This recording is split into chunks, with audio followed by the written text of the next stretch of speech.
Hold up, before you get to watching this video, let me talk to you for a second. Hit that bell down below and subscribe to the Fitz Take Podcast YouTube channel so you'll know when every episode is dropping or if something has been posted on this page. Also, be sure to follow me and Elijah on our social media platforms. They will be linked down in the description. Now back to the episode. We're talking about a team that continues to be in the national spotlight, whether it's for head coach Deion Sanders, Coach Prime, whether it's for Travis Hunter, whether it's for Shedeur Sanders. In this particular topic, Colorado picking up that overtime victory against Baylor. Again, because we were working, we didn't get a chance to see a whole lot of what happened early on in the game. But I caught what everybody is talking about, which is the fourth quarter and overtime period, where the Buffs come out and they are in a Hail Mary situation. And Shedeur Sanders makes a play that was insane. First of all, the pass before it, he put it on the receiver and the guy dropped it. So now I'm thinking, bro, there's no way he can do that twice. Not only does he do it twice, he did it rolling to his left. Brother was rolling to his left, flipped his hips, and spun the pass, and the receiver caught it, sliding in the back of the end zone. Caught the Hail Mary to force overtime. And then in overtime, they score first. Colorado scores first. Baylor gets it. And Baylor is driving. The running back carries the football. He is crossing the plane. And Travis Hunter puts his shoulder and helmet right on top of the football, knocks it out, and it's a touchback. Colorado wins the game. Players storm the field. I guess looking at those two players, Shedeur Sanders and Travis Hunter, at this point, do you believe that they have cemented themselves as number one, Heisman candidates, and number two, as top 10 picks? Because overall as a team, I think that Colorado will only go as far as those two guys will take them. So how do you feel they have cemented themselves in those two positions? I think they both are top picks, no matter where you put them. I think they're both top picks. Shedeur's doing a great job being a quarterback. I really want him to stay one more year. I really do, because I feel like he has some. He has all the mechanics, he has all that stuff. But I think that in success, I want to see him have his success. So I think I want him to stay another year. But for Travis, let me tell you something. If Travis doesn't finish number one or number two in the Heisman voting this year, we got to redo how this voting thing should look for the Heisman, because Travis does everything for Colorado. This man defends your best receiver. He catches against your best DB. He makes the plays when you need it to be. Yesterday in overtime, I mean, I know they scored to go ahead, and then you still got to get defense to stop. Who makes that stop? Travis. Travis to me isn't a receiver. He's more of a DB, but had 7 catches for over 150 yards yesterday.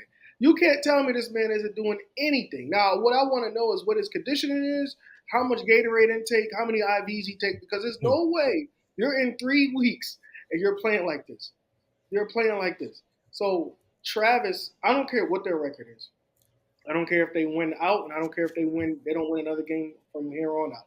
If Travis keep putting up the numbers and doing what I say is it's very impossible to do, because you're not only going against the best corner, you're defending the best receiver, and you're still putting up numbers and making plays.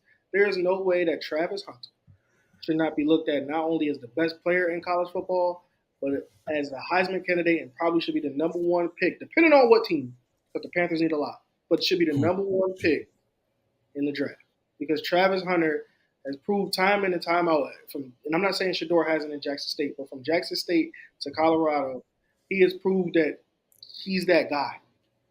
Because in a way, if you show it one side like, oh, he just doing catches or whatever, you could show all his miscues in the game. But then he's doing on the other side too. There's not a lot of people that can do that. I'm not saying it hasn't been done before in college football, it has. But there's not a lot of people that can do that. And Trav, man, I'm gonna say this, man. To me, you're the best player in college football, and to me, you might take over as my favorite player ever in college football because of the stuff that you was able to do. So, and that you're still doing, I should say. So that's my take on it. I think he should be Travis Hunter should be the number 1 pick coming out the draft, depending on what team. Well, look, I mean, if it fool around and it's the Panthers again, and he gets drafted there, he got to go to receiver because if you keep Bryce Young, which by the way he has been getting trade offers for him, but the Panthers have been declining those offers per reports. If he gets drafted there, boy, you got to go line up out there and you got to go make it happen for Bryce Young, no doubt about it. I think that Shedeur is primed and ready to go to the NFL. I think that a lot of the reasons why his polishing or things happen where, he holds onto the football or he's trying to continually make a play is because of his old line. Like, bro, I don't know what's like they getting these recruits and these boys is just not doing what they're supposed to be doing. They're not blocking well. They're not, giving him enough time to make even more explosive plays. He's going out there and he's making great plays, but right now he's not being able to stay upright.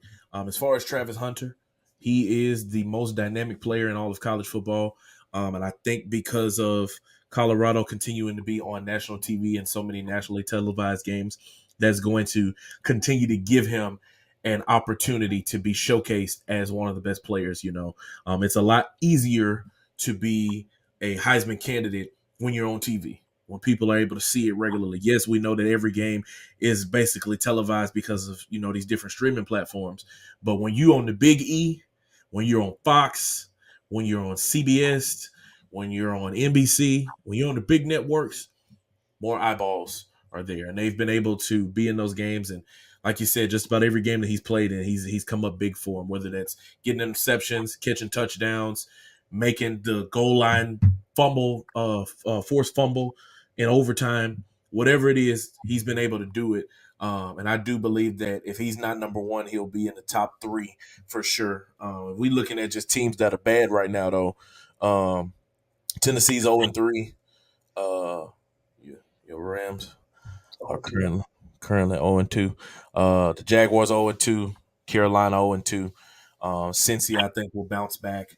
So if Carolina continues to trend in the direction that they're going, who's to say that they're not able to, pull off a few trades and get Shedeur and Travis Hunter, that would be a great combination to have. You just start clean. Let's give up Bryce Young, see what kind of first round draft pick we can get for him. Let's get Shedeur, put him under center. Let's go in free agency. Let's go get some tackles and centers and guards to go and protect him. And then let's put Travis out there. It's not out of the question. It's not impossible. So we shall see. We shall see. Colorado gets that thrilling overtime victory. Thank you so much for watching this clip of the Fitz Take podcast. Be sure to like this video and also subscribe to the YouTube channel. And also follow me and Elijah on our social media platforms. They will be linked down in the description. And remember, every episode of the Fitz Take podcast will air right here on the YouTube channel every Monday at 2 p.m. Thank you so much for watching, and we'll see you next time.